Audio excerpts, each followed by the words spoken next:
বন্ধুরা, বৈশাখ মাসের শুক্লাপক্ষে একাদশী তিথি হলো মোহিনী একাদশী। 2024-এ স্বাস্থ্যমতে বহুবিধি পালিত হয় এই একাদশীতে। ফলে ধার্মিক মাহাত্ম্য রয়েছে এই একাদশীর। মোহিনী একাদশীতে সর্বসিদ্ধি যোগ এবং নারায়ণ লক্ষ্মী যোগ রয়েছে। এছাড়া রয়েছে এই দিন বিশেষ বিশেষ শুভ যোগ।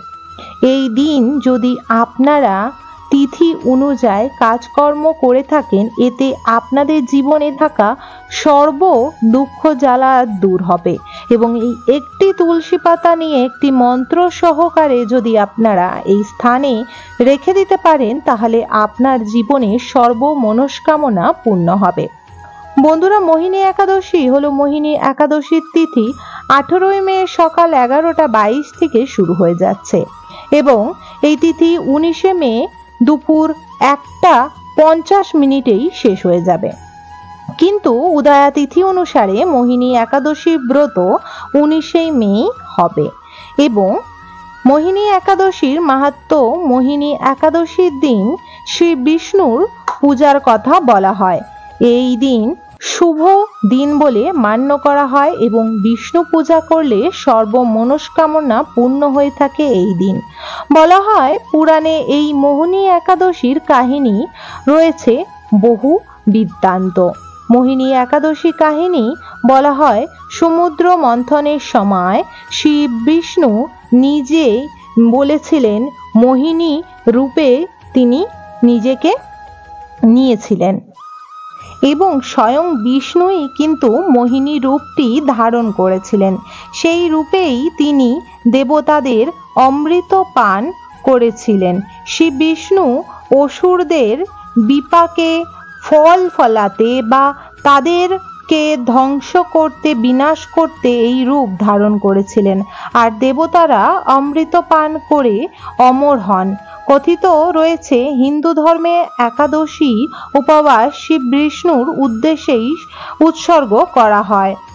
বন্ধুরা, বিশেষ করে মোহিনী একাদশীর কিছু উপায় ও টোটকা রয়েছে যা আর্থিক সংকটে ভোগা মানুষদের তুলে ধরে তাদের সংসারের নানা রকম কষ্টর হাত থেকে, তুলে ধরে তাদের জীবনে চলার পথে দৈনিক কষ্ট জ্বালা যন্ত্রণা থেকে। নারায়ণ ভগবানের আশীর্বাদ থাকলে মুক্তি পাবে প্রত্যেকটি ব্যক্তি। তাই মোহিনী একাদশী তিথিতে নারায়ণ ভগবানকে অবশ্যই চরণে তুলসী পত্র অর্পণ করুন। এই দিন আপনারা ভগবান নারায়ণ যেখানে বিরাজমান করছে সেখানে তুলসী পত্র এবং চন্দন সহকারে সেই স্থানে রাখুন। এতে সুখ শান্তি সমৃদ্ধি লাভ পাওয়া যায়। এছাড়া মা লক্ষ্মী ও নারায়ণের নাম করে আপনারা কিছু তুলসী পত্রকে তুলে রাখতে পারেন এই দিন এবং তার মধ্যে সামান্য কিছু জলের ফোঁটা, গঙ্গা জলের ফোঁটা ছিটিয়ে রাখতে পারেন।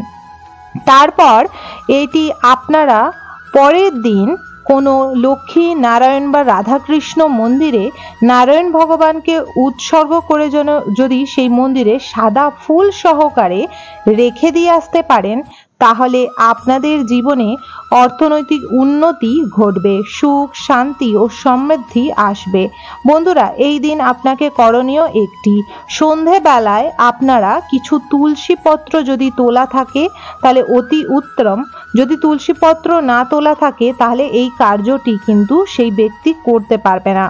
তাদের কিন্তু তুলসী পত্রতে রাত্রের বেলায় হাত দিতে পারবে না। এক্ষেত্রে আপনারা বাইরে থেকে বা আপনারা তুলসী গাছের গোড়ায় পড়ে থাকা তুলসী পত্র দিয়ে করতে পারেন, অথবা তুলসী পত্র কিনে নিয়ে আসতে পারেন।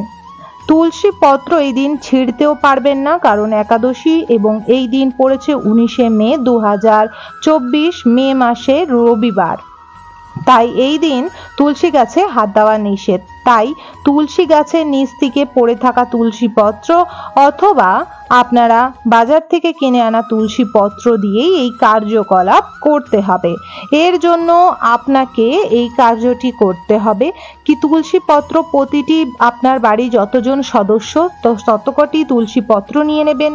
তুলসী পত্র নেওয়ার পর সেটি সাদা চন্দনের মধ্যে লপ্পন বা পরিলেপ করে নেবেন। প্রলেপ করার পর সেই চন্দন সহকারে তুলসী পত্রটি একটি থালা বা একটি বাটির উপরে রেখে তার মধ্যে কিছু গঙ্গা জল ছিটিয়ে রাখবেন, যাতে তুলসী পত্রটি একদম তরতাজা থাকে, শুকিয়ে না যায়। কিছু জল তার মধ্যে ছিটিয়ে রাখবেন এবং পরের দিন আপনারা এই তুলসী পত্রটি নিয়ে গিয়ে নারায়ণ লক্ষ্মীর মন্দিরে সাদা ফুল, তার সাথে যদি মা লক্ষ্মী থাকে অবশ্যই কিছু লাল ফুল অর্পণ করে দিয়ে আসবেন। আর যদি কৃষ্ণ রাধার মন্দিরে যান বা শুধু নারায়ণ মন্দিরে যান তাহলে শুধু সাদা ফুল সহকারে এই তুলসী পত্র দিয়ে আসবেন। তুলসী পত্র দেওয়ার সময় আপনারা প্রতিটি তুলসী পত্র যখন রাখবেন ভগবানের নাম করে মন্দিরে দেওয়ার জন্য, তখন একটি করে তুলসী পত্র নেবেন, একজনের নাম সহ, টাইটেল সহ, গোত্র সহ ওখানে রাখবেন এবং তার যে কষ্ট, কারুর হয়তো চাকরির জন্য, কারুর শরীর সুস্থ করার জন্য, কারুর বিদ্যা বুদ্ধির জন্য এবং কারুর জীবনে চলার পথে নানা বাধা অতিক্রম করার জন্য সেই প্রার্থনা করার পর সেটি রাখবেন। এবং কিছু প্রসাদ অবশ্যই মন্দিরে নিয়ে যাবেন। মন্দির থেকে কোনোদিনও খালি হাতে ফিরে আসবেন না। আসার সময় অল্প সামান্য প্রসাদ নিয়ে অবশ্যই আসবেন। সাথে যদি পারেন বেল্লপত্র বা তুলসী পত্র বা ফুল আদি যে কোনো মন্দিরে গেলে এই জাতীয় জিনিস ঘরের মধ্যে নিয়ে আসা খুবই ভালো, বিশেষ করে অতি উত্তম প্রসাদ। তাই অনেকেই আছে যায় পুজো দেয়, পুরো প্রসাদটা মন্দিরের মধ্যে অর্পণ করে দিয়ে আসে, ভগবানের উৎসর্গ করে এবং চলে আসে। সেখান থেকে আপনি একটুকরো হলেও প্রসাদ মন্দিরের মধ্যে থেকে নিয়ে আসবেন। মন্দির থেকে কোনোদিনও খালি হাতে ফিরতে নেই। বন্ধুরা, এই দিন অবশ্যই আপনারা আপনাদের সদর দরজায় ঘিয়ের প্রদীপ অর্পণ করবেন ভগবান বিষ্ণু ও মা লক্ষ্মীর উৎসর্গ করে। এতে মা লক্ষ্মী অতি প্রসন্ন হয়। এই দিন অবশ্যই আপনারা কিছু দান ধানের জন্য তুলে রাখবেন এবং একাদশী তিথি ছেড়ে যাবার পরের দিন আপনারা কোনো গরিব দুঃখিনীকে বা কোনো ব্রাহ্মণকে দানটি করে দিতে পারেন। এতে আপনার মঙ্গল হবে। চলার পথে নানা রকম যে আর্থিক সমস্যা তার হাত থেকে আপনি রেহাই পাবেন। আশা রাখবো বন্ধুরা আজকের ভিডিও তথ্যটি আপনাদের ভালো লেগেছে। যদি ভালো লেগে থাকে অবশ্যই একটি লাইক করবেন, কমেন্ট বক্সে জয় মা লক্ষ্মী জয় অবশ্যই লিখবেন। চ্যানেলটিকে সাবস্ক্রাইব করে রাখতে পারেন আপকামিং পুজো পাঠ, তন্ত্রকথা, জ্যোতিষশাস্ত্র, বাস্তু টিপস, টোটকা উপায় দেখার জন্য। সকলে ভালো থাকবেন, সুস্থ থাকবেন। হরে কৃষ্ণ।